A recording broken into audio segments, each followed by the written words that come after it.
বাবা ছাড়া 16 বছর একটা ফ্যামিলি কিভাবে চলে। কাশিমপুর কারাগারে দেখা করছিলাম, আমাদেরকে এই সময়গুলো ফিরাই দিতে পারবে? এরপর আর দেখা হয় নাই, কোনো যোগাযোগ নাই, কিছুই নেই। মিডিয়ার নূর মোহাম্মদ, উনি চিকিৎসা পরিদপ্তরে ছিলেন। আমার বাবা 2009 সালে আমরা পিলখানা দিয়ে ছিলাম।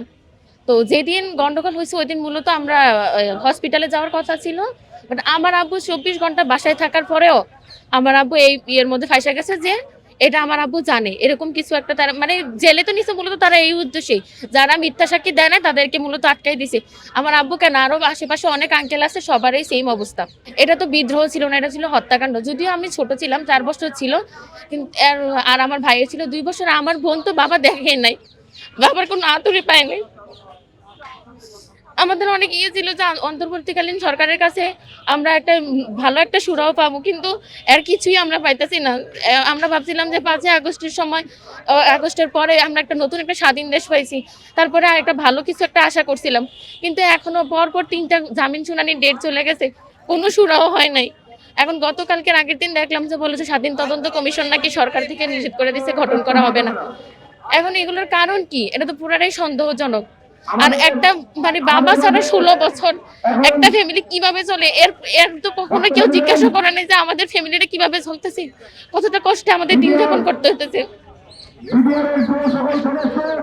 আর আমার বাবা যখন আটকা পড়ছে তখন তো আমার বয়স ছিল 4 বছর, আর আমার ভাই 27, তো ওর বয়স ছিল 2 বছর, আর মা ছিল মানে আমার আম্মু প্রেগনেন্ট ছিল। তখন আমার বাবার আটকানোর প্রায় 3-4 মাস পরে আমার বোন হয়েছে।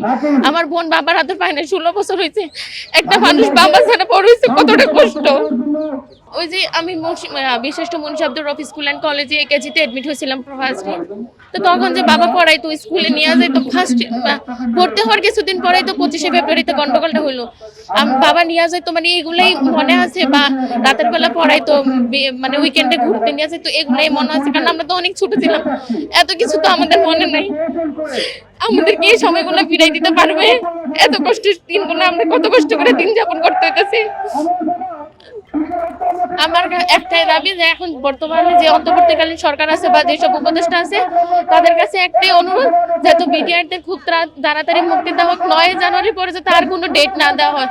আর এই যে 5 দিন সময় আজকে সকালে যেটা দিচ্ছে যে স্বাধীন তদন্ত কমিশন গঠন করা হবে, 5 দিন সময় নিছে, এই 5 দিন যেহেতু না লাগে, 5 দিনের আগেই যেহেতু 24 ঘন্টার মধ্যে কমিশন গঠন করে এবং এটা সঠিক তথ্য বের করে, আর যারা মূলত এটাতে জড়িত তাদের যত সঠিক বিচার করে। আর আমার বাবারা তো নির্দোষ, বিনা অপরাধে, তারা কিছু জানে না, না জানা অবস্থায় তারা 16 বছর জেল কাটতেছে বিনা দোষে। আমাদের পরিবার নষ্ট, আমাদের ক্যারিয়ার কি হওয়ার কথা ছিল, বাবা কাছে থাকলে কি হইতাম তাও শেষ, আমার বাবারও জীবন শেষ, সবকিছু শেষ আমাদের। ওদিক দিয়ে আমার দাদা দাদি নানা নানি সবাই কত কষ্টে আছে, তারাও এখন বৃদ্ধ হয়ে গেছে, মানে মা বাবার সাথে কথা বলার কোনো কিছুই নেই আমাদের, আমরা এখন নিঃস্ব। 16 বছরে তো 15 বছর তো ফেসিস্ট হাসিনা ছিল, আমরা কোনো কিছুই পাই নাই।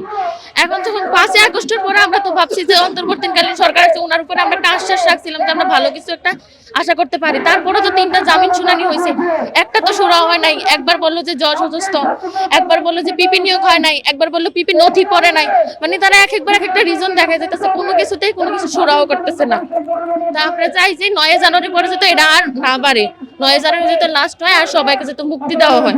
পরিবার, আমার আম্মু একটা কিন্ডারগার্টেনে চাকরি করে 5,000 টাকার বেতন, এখন কি 5,000 টাকা কোনো সংসার চলে?